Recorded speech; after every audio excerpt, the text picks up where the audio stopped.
Hi, Dan here from onlinebasscourses.com. Hope you're good. In this lesson, I'm going to show you a little slap thing. I got a question about how to keep slap technique consistent, and specifically, a subscriber of mine was talking about the fact that when he was popping, especially on the D string, he would slap a note and then he'd have to do a bit more to then pop the note out. And I think I know what he means, okay?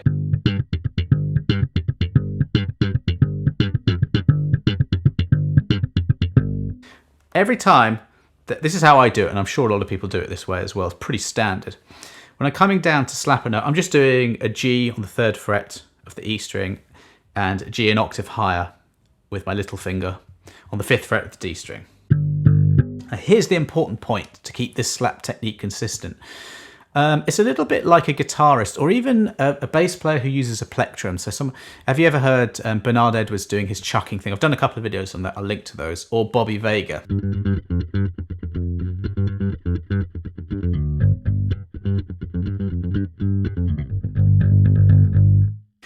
You'll see that they're keeping a consistent motion going, which allows them to lock into a groove. And slap is a little bit similar to that. So here, I'm going about this fast. Every time I come down, this is the crucial point that you need to answer that specific question about what to do when you're plucking a D string. So as I come down to use my thumb on the E string, my first finger, index finger, which is going to do the pop, is already under that string. Okay, that's the point. Because if I get down here and my finger isn't anywhere near it, I then have to make a second movement, and that's going to get completely in the way of the technique, in the way of the groove. So I'm using my little finger just to hit or come into contact with the pick guard, which gives me a nice consistency. I'm even actually using my wrist on here on the cutaway.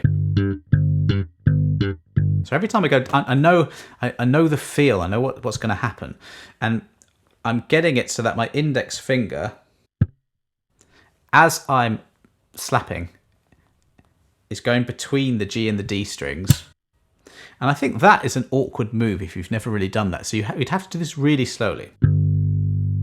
There it is. I mean, if you're hitting the G string or it's under the G string, it's not in the correct location. Very slowly get used to that.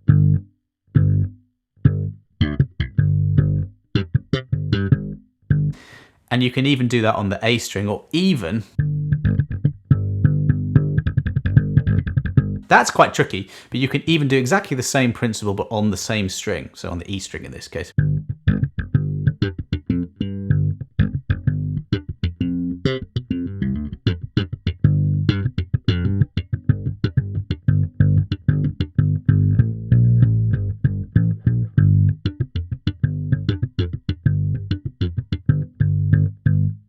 Other ways to get consistency is just to be really, really confident with the rhythms. In this case, those are my beats.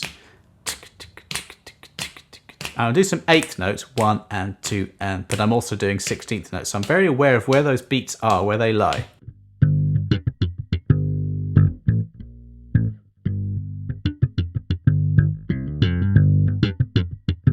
I'm just using a G minor pentatonic scale, by the way.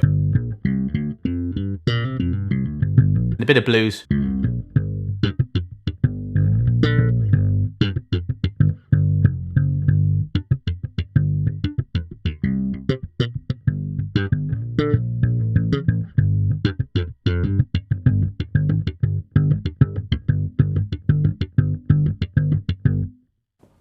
The thumb, got the bony bit there of the thumb, right over where the fretboard ends. That's what I'm doing. I'm just bouncing right off, because that's I wasn't really talking about the thumb a lot in this lesson, but you've got to get the real bounce off the string.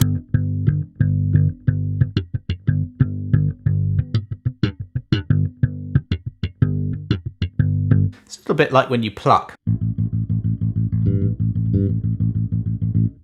The next finger has got to be where it needs to be a millisecond before the first finger is plucking. You always have one finger ahead, one finger in the future. It's the same principle to get consistent slap technique. even with this hand, if I'm doing hammer-ons,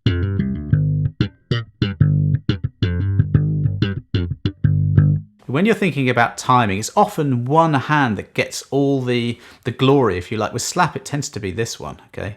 If you're right-handed, it'll be your right hand. But for me, both hands have got to be equal. The timing comes from both.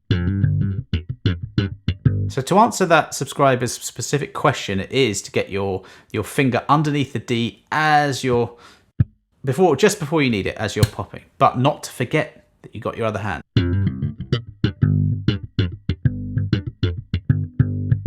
Right, so I just wanted to do a really quick video there. If you have any questions about anything, I'll do my best to answer them. So leave a comment below, get in touch, and I'll either answer them in the comments or I'll just do a really quick video like this on them. So I hope I can help you. So I hope that did help, and if it did, please do subscribe, like and share the video. And thanks very much for watching. I'll see you next time.